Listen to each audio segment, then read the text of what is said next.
Palavra da Verdade, com Hernandes Dias Lopes.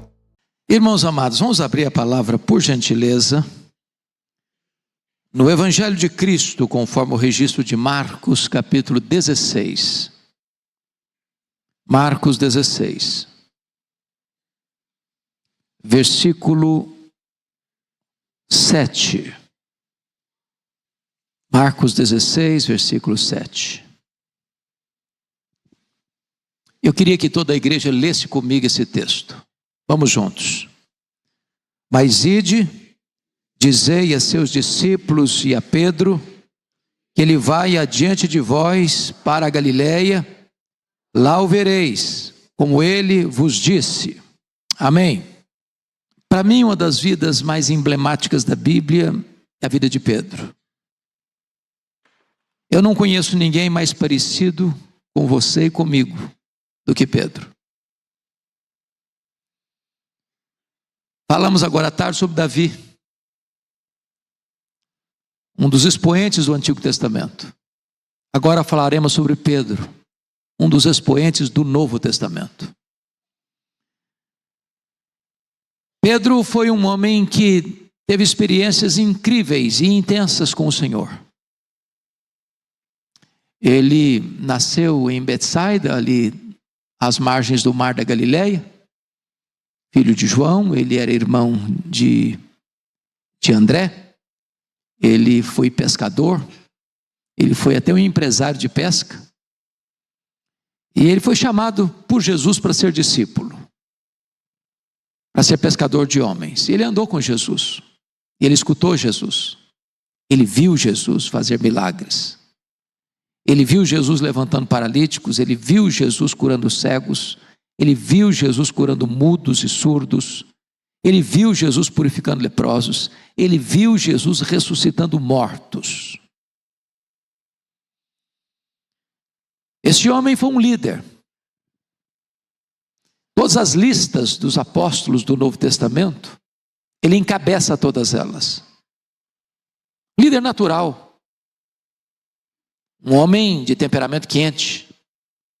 Às vezes, falava antes de pensar. Um homem contraditório às vezes. Um homem de altos e baixos. De avanços e recuos. De subidas e quedas. De coragem e covardia. Um homem que era capaz de fazer declarações belíssimas sobre Jesus. Tu és o Cristo, Filho do Deus vivo. Para depois tentar afastá-lo do projeto de Deus. Capaz de fé robusta. Se és tu, manda-me ir ter contigo por sobre as águas. Para depois naufragar. Capaz de fazer promessas. De fidelidade inegociável. Em que todos te abandonem e eu jamais. Para em seguida negar Jesus covardemente. Antes de você criticar Pedro, eu quero dizer que Pedro habita em você. O sangue dele corre em suas veias. A medula dele está em você. O coração dele bate no seu peito. Aqui eu quero examinar com vocês, à luz desse texto, que trata da restauração dele. Em primeiro lugar, se ele precisa restaurar, é porque caiu. E quais foram as causas da queda de Pedro? E por que estamos examinando isso? Os sermões chamados biográficos, né, pastor Erival, parece que são mais fáceis para a gente do que um sermão de uma nomenclatura ou de um tema, porque a gente se identifica com a pessoa. Nos vemos no rosto da pessoa. E a pergunta é, por que esse homem caiu?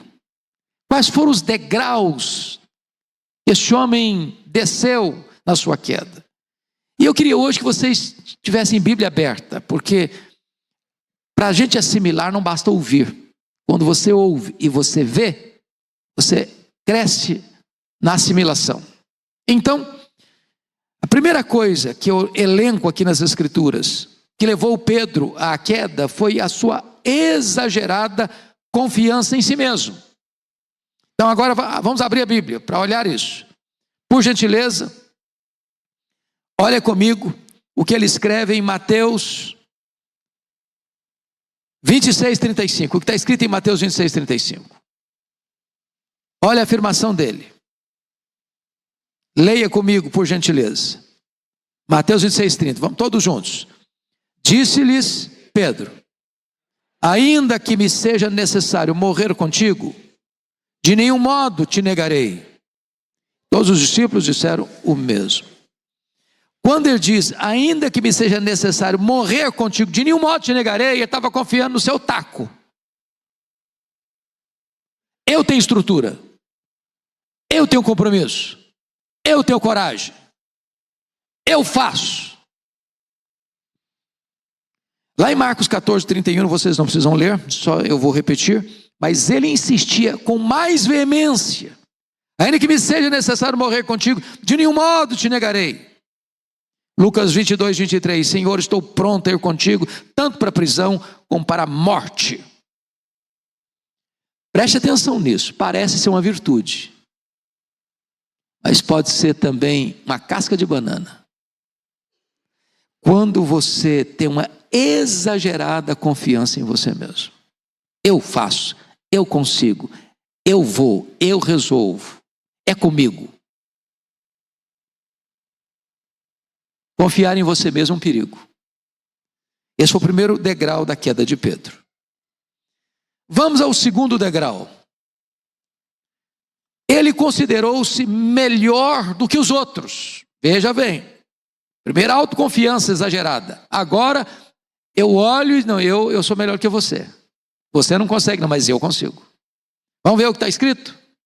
Olha aí Marcos 14:29. Marcos 14:29. Vocês vão ler comigo. Isso é processo de assimilação, de aprendizado. Você está lendo e você está falando e você está ouvindo. Então todos juntos, vamos lá? 14:29. Disse-lhe Pedro: ainda que todos se escandalizem, eu jamais. Sabe o que ele está dizendo? Eu sou melhor que os outros. Eu sou mais crente, sou mais leal, sou mais fiel, sou mais confiável.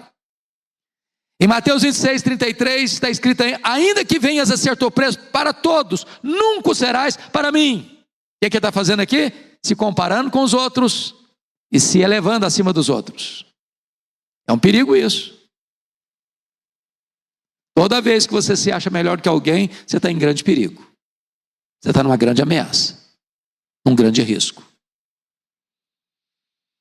Terceira causa da queda de Pedro.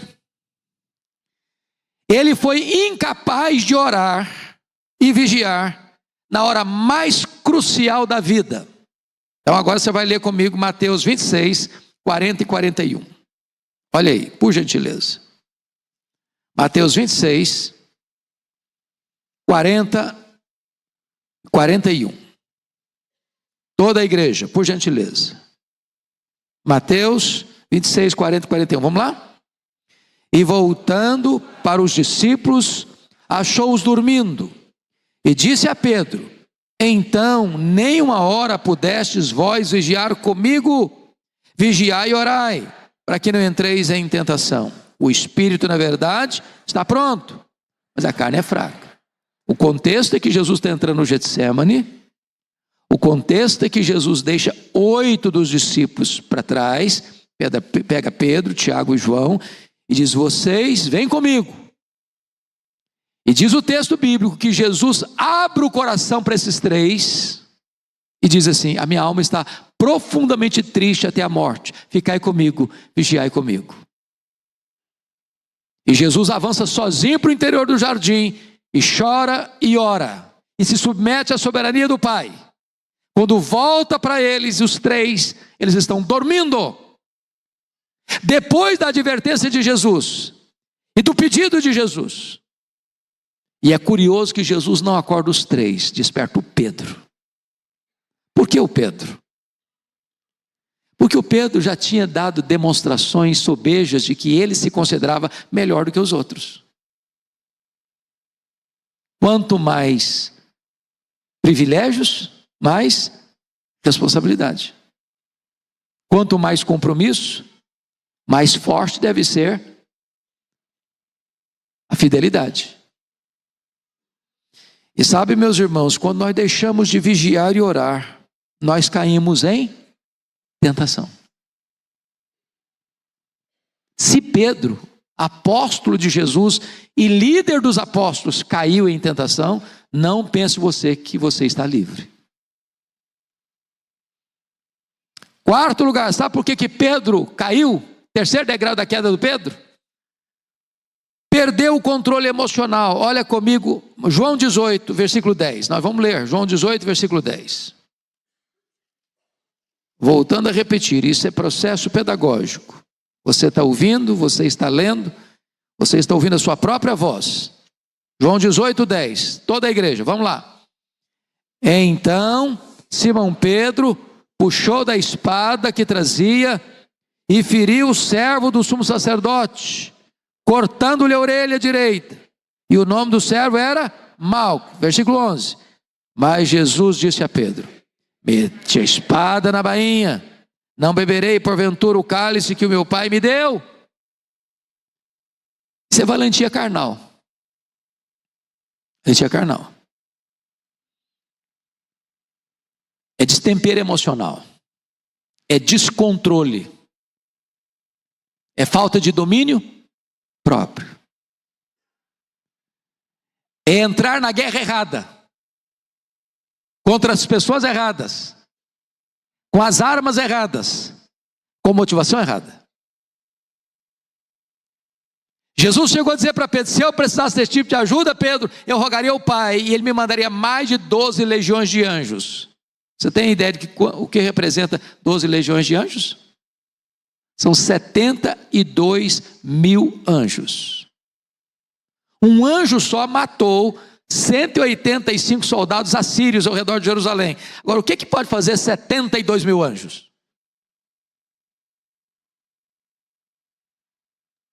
O pastor Arival brincou conosco, com o jeito que ele tem, que só ele pode falar. Se eu falar, vai virar um escândalo. Ele fala, todo mundo ri, ninguém fica com raiva dele, é uma bênção, isso é dom de Deus. Tem hora que você fica irritado. Tem hora que você dá vontade de fazer algumas coisas. Mas louvado seja Deus, dá vontade, passa também. O Pedro achou que o problema era com ele. E achou que com a espada ele resolveria tudo. E se Jesus não curasse o Malco, talvez devia ter 4 cruzes lá no Calvário. Esse tempero emocional não ajuda em nada. Não resolve nada. Quinta causa da queda do Pedro: seguiu Jesus de longe. Olha comigo agora Mateus 26, verso 58. Mateus 26, 58. Por favor, olha aí. Vamos juntos a uma só voz. Mas Pedro o seguia de longe até o pátio do sumo sacerdote. E tendo entrado, assentou-se entre os serventuários para ver o fim. O que é seguir Jesus de longe? Eu não quero perder Jesus de vista, mas também não quero compromisso. Eu não estou assim a ponto de largar a igreja. Não. Eu não vou deixar de ir no culto para ir para balada. Não vou deixar de ir no culto para assistir Corinthians e Palmeiras. Nem para assistir Fórmula 1. Eu vou para a igreja. Mas eu também não quero muito compromisso, não. Eu vou devagar. Não quero perder Jesus de vista. Mas também não quero me aproximar demais. Não quero sofrer riscos. O compromisso do discipulado, que é tomar a cruz, renunciar a si mesmo e seguir a Jesus. Irmãos, tem muita gente dentro da igreja seguindo Jesus de longe. Vem no culto. Crente, né?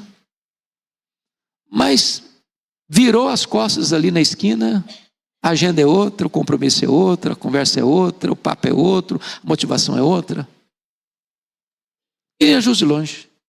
Sem muito compromisso. Sem aliança. Sem riscos. Esse é o Pedro. Bom, sexta causa da queda dele, sexto degrau. Pedro assentou-se na roda dos escarnecedores. Confira comigo, por gentileza, Lucas 22, 54 e 55. Tem os textos paralelos, nós não estamos lendo todos os paralelos para vocês terem a oportunidade de em casa depois rever essa matéria. Lucas 22, 54 e 55. Vamos juntos, toda a igreja? Então, prendendo-o, o levaram e o introduziram na casa do sumo sacerdote. Pedro seguia de longe. E quando acenderam fogo no meio do pátio e juntos se assentaram, Pedro tomou o lugar entre eles. A Bíblia diz que um abismo chama outro abismo. Ninguém cai assim de uma vezada só. É um processo. Cede um pouquinho hoje, cede um pouquinho amanhã. Não para refletir, não retoma. E Pedro vai entrar exatamente no quartel-general do inimigo. E ele está lá entre os que estão zombando, escarnecendo de Jesus, para desfrutar do conforto da fogueira que está acesa e a noite está fria. Ele se assenta exatamente no meio deles.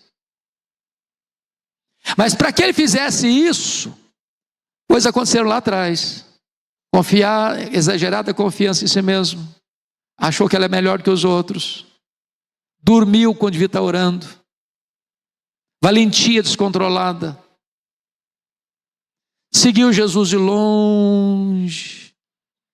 Agora não tem escrúpulo. Vai enfraquecendo, vai perdendo capacidade e resistência. E agora se assenta na roda dos escarnecedores. O que a orientação bíblica nos diz no Salmo 1? Feliz, bem-aventurado é o homem que não anda no conselho dos ímpios, não se detém no caminho dos pecadores, nem se assenta na roda dos escarnecedores.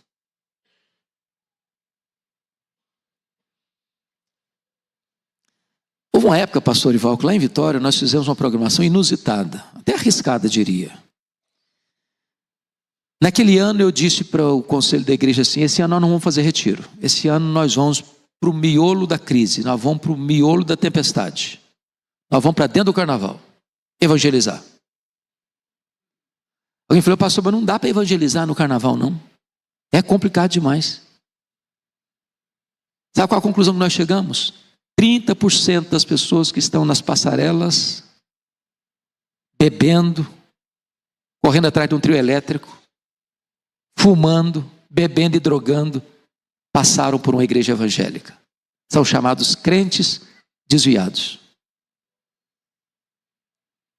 E quando nós chegávamos para abordar a pessoa na rua, no meio da confusão, a pessoa desatava a chorar.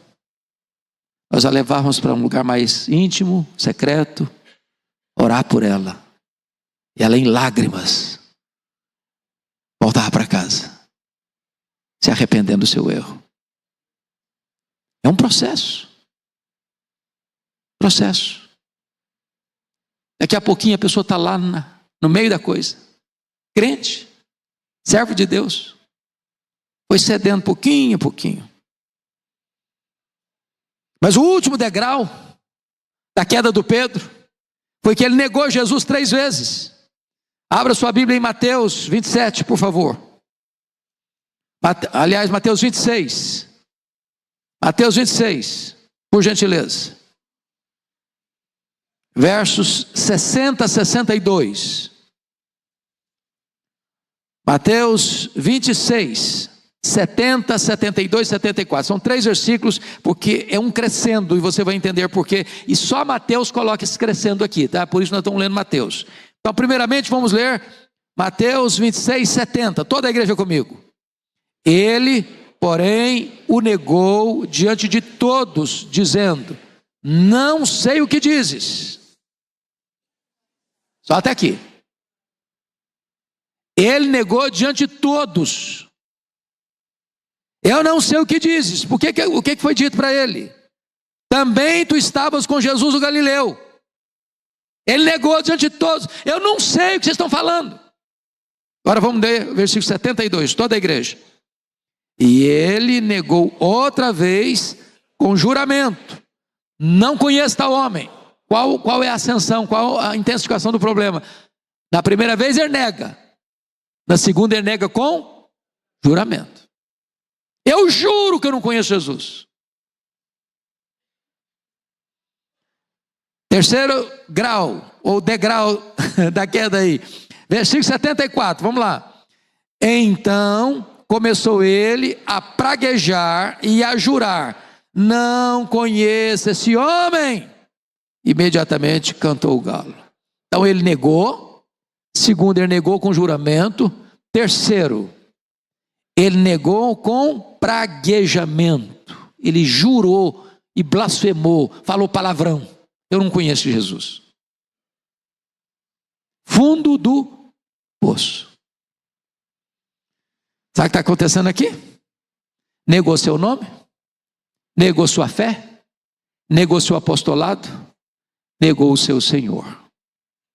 Pedro, fragmento de pedra, mentira. Pedro, pó. Apenas pó. Se você está censurando Pedro,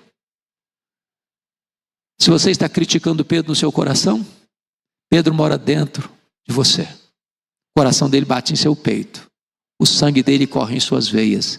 Nem você, nem eu somos melhores do que Pedro. Mas louvado seja Deus, vamos ver agora a restauração. Porque a Bíblia trata de restauração. Não importa quão longe você tenha ido, não importa quão profundamente você tenha caído, Jesus está aqui hoje para restaurar você. Você que está nos assistindo, não importa onde você esteja, como você esteja, Jesus está nesta noite aqui para restaurar a sua vida.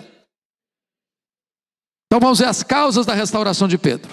Primeiramente, o olhar compassivo de Jesus. Olha aí, Lucas 22.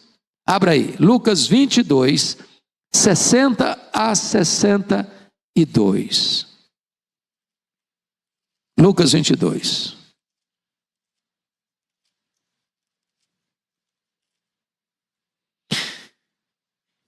60 a 62. Vamos juntos, irmãos?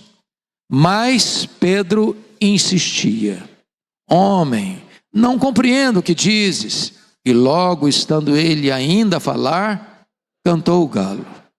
Então, voltando-se o Senhor, fixou os olhos em Pedro.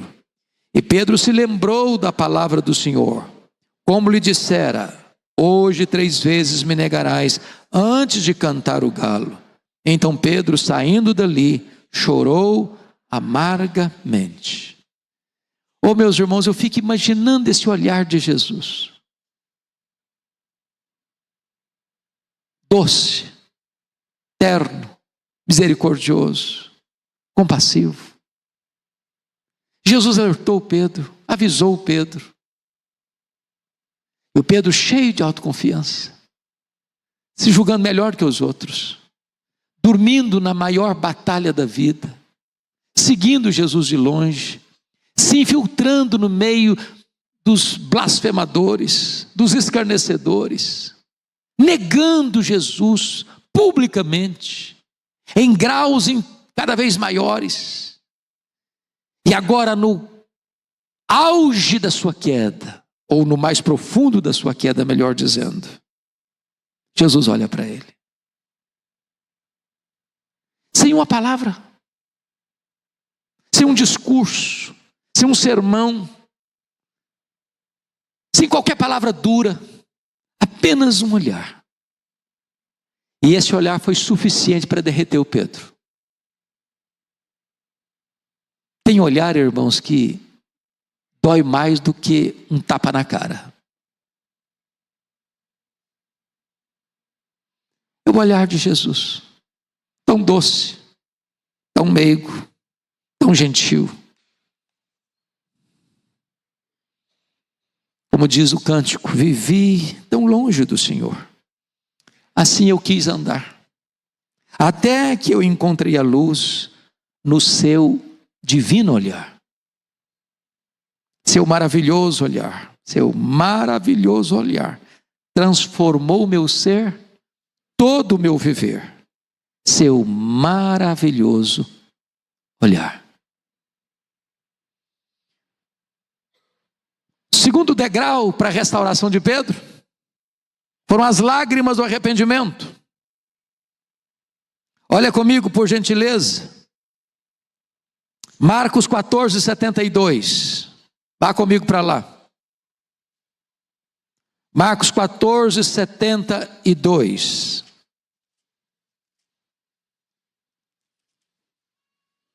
Por gentileza, igreja, vamos juntos. E logo cantou o galo pela segunda vez. Então Pedro se lembrou da palavra que Jesus lhe dissera: antes que 2 vezes cante o galo, tu me negarás 3 vezes. E caindo em si, desatou a chorar. Mateus 26, 75 diz: e saindo dali chorou amargamente. E a ideia do amargamente na língua grega é como se estivesse brotando de dentro dele água podre, água suja.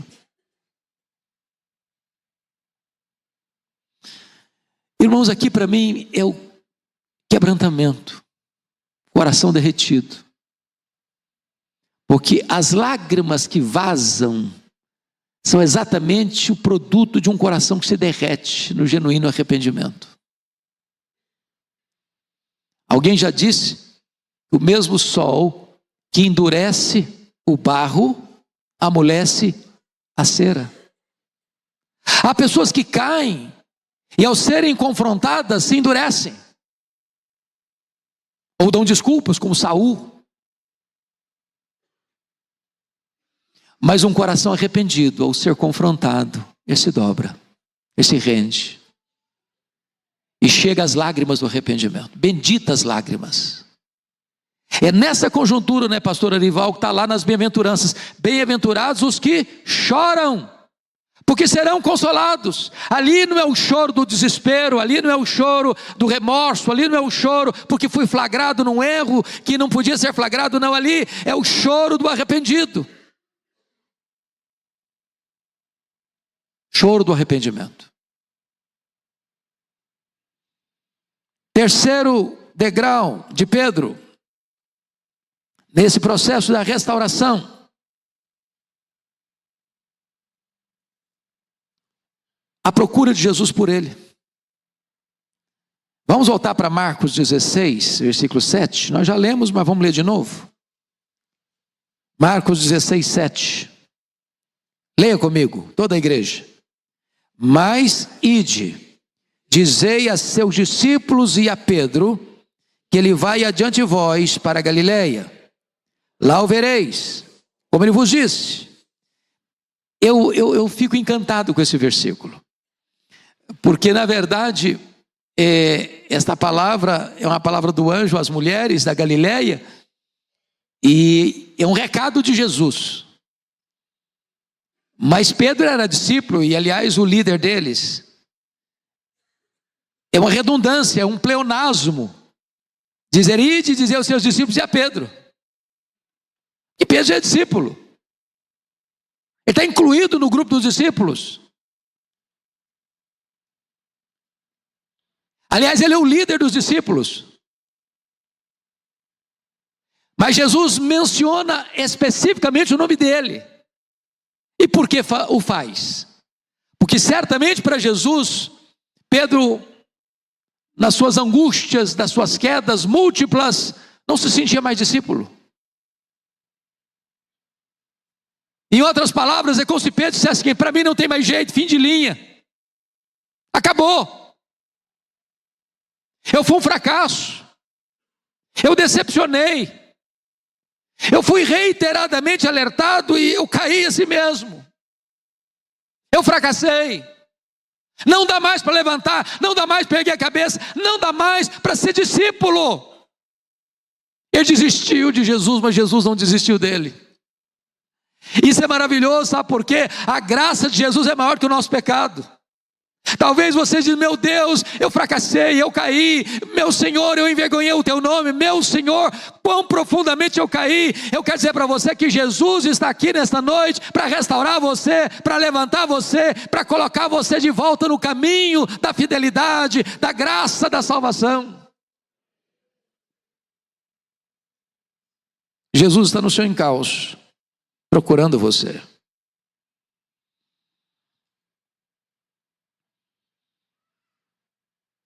E o que Jesus disse é o seguinte: olha bem o que está escrito. E dizei aos seus discípulos e a Pedro que ele irá adiante de vós para a Galileia, lá o vereis, como ele vos disse. Por que Galileia? Estão em Jerusalém. Sabe qual a distância de Jerusalém a Galileia? 154 quilômetros. Essa jornada era feita a pé. E Galileia é o lugar onde ele nasceu. Galileia é o lugar onde ele viveu. Galileia é o lugar onde ele casou. Galileia era o lugar onde ele trabalhava. Galileia era o local onde Jesus o havia chamado para ser discípulo, para ser pescador de homens. Jesus está levando de volta às origens, ao começo. E meu filho, onde eu chamei você, eu vou restaurar você. Eu chamei você, você fracassou, mas eu vou começar tudo de novo na sua história. Eu vou lhe dar uma segunda chance, eu vou lhe dar um segundo tempo, eu vou lhe dar uma nova oportunidade. Eu vou restaurar você lá na Galileia.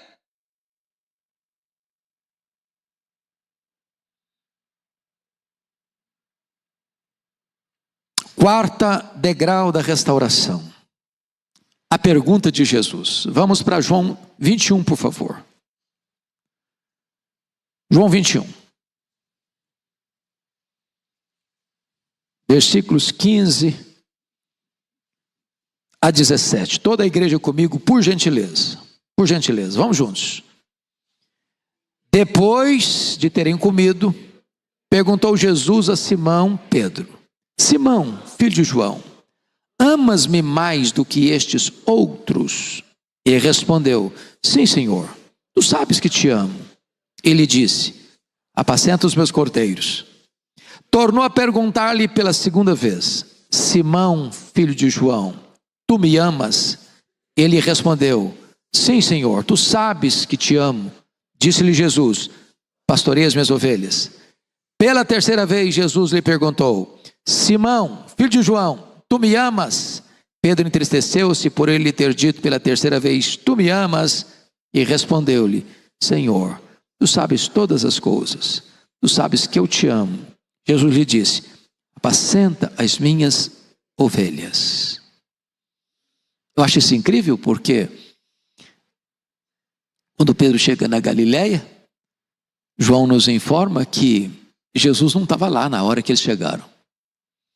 E o Pedro, que era líder do grupo, disse assim para os seus colegas: eu vou pescar. E eles disseram: nós vamos contigo. E vamos pescar significa, eu vou pescar significa, olha, então chegou o fim da linha mesmo, então eu vou voltar para o passado, eu vou voltar para as redes, eu vou voltar para a minha empresa, eu vou largar esse projeto de ser discípulo. E naquela noite eles não pegaram nenhuma piaba. E eles estão voltando de madrugada, o dia está amanhecendo, e alguém andando na praia. Estão a 100 metros da praia, 200 côvados.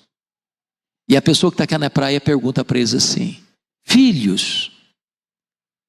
Jesus não os chamou de covardes. Filhos. Nessa palavra filhos tem uma tonelada de graça. Uma tonelada de graça. Com todos os deslizes, com todos os fracassos, o Senhor chama filhos. Tendes aí alguma coisa de comer? Jesus não precisava dessa informação.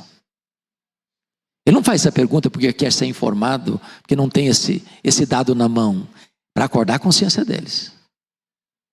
Não temos nada, então lance a rede à direita do barco e achareis. E Jesus empurra para a direita do barco 153 grandes peixes selecionados. Aí o João disse: é o Senhor, é Ele. Essas coisas só Ele faz, é Ele. Ele chegou, Ele está aqui, Pedro. E o Pedrão larga para lá as redes, o barco, os peixes, esquece tudo e vai ao encontro de Jesus. E ele chega na praia, tem um braseiro. Um braseiro. Sabe por que tem um braseiro ali?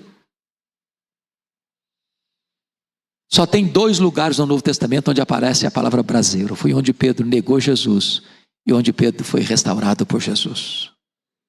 Jesus plantou aquele braseiro ali para curar a psique de Pedro, a memória de Pedro, as emoções de Pedro. Para dizer para Pedro: Pedro, sabe por que eu botei esse braseiro aqui? Para mostrar para você que no cenário que você caiu, eu vou levantar você. No cenário que você me negou, eu vou dar a chance de você me confessar. No cenário que você foi um fracasso, eu vou restaurar a sua vida, porque a minha graça é maior do que o seu pecado. Jesus pergunta 3 vezes, mas na primeira pergunta Jesus diz assim: amas-me mais do que esses outros? Por que Jesus faz essa pergunta? Porque lá atrás o Pedro diz: ainda que todos te abandonem, eu jamais. Jesus está perguntando: você ainda acha que você é melhor que os outros? Você ainda acha que você é mais crente mesmo que os outros? Jesus pergunta 3 vezes, porque 3 vezes Pedro havia negado a Jesus.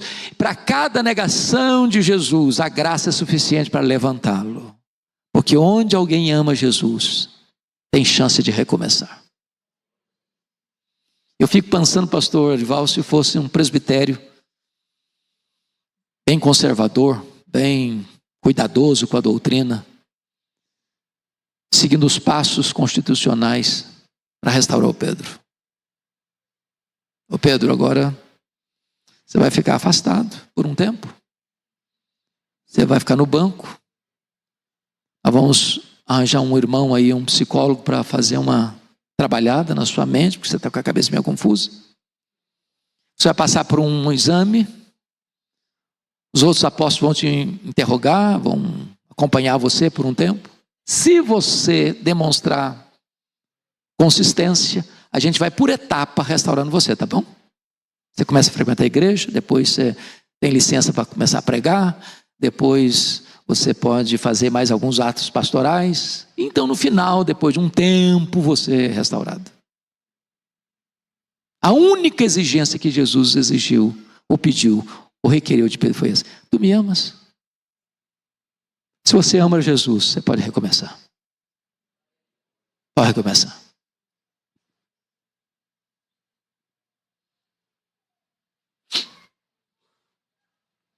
Quinto lugar, a restauração de Jesus. Olha o versículo 17b. 21, 17b. Apacenta as minhas ovelhas.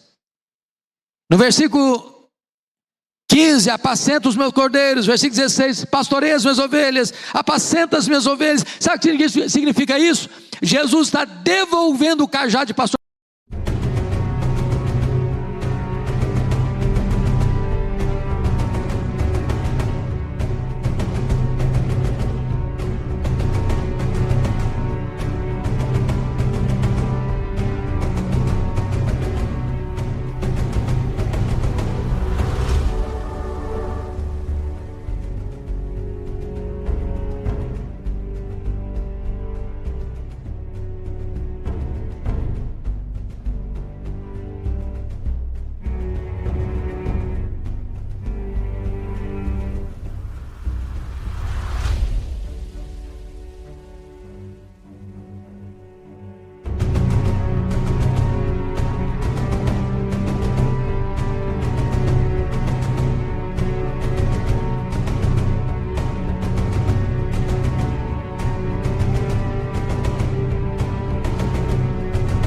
Para ele. Esse Pedro que até hoje era um covarde, agora não vai ser mais um homem covarde, agora vai ser um homem de oração, agora vai ser um homem cheio do Espírito Santo, agora esse homem vai orar, os enfermos vão ser curados, agora esse homem vai pregar, os corações vão se derreter, agora esse homem vai preso e não tem medo da morte.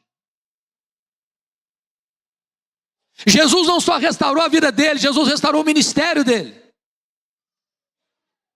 E eu quero dizer para você que veio aqui hoje, Eu não sei como é que está a sua vida, eu não sei quantas lutas você tem atravessado, eu não sei se você já passou pelas mesmas crises que o Pedro passou, eu não sei se você já chegou um momento na vida que você já negou Jesus com as suas obras, mas hoje Jesus está aqui para restaurar a sua alma e restaurar o seu ministério. E você que está na sua casa, nos acompanhando, hoje é o dia da sua restauração.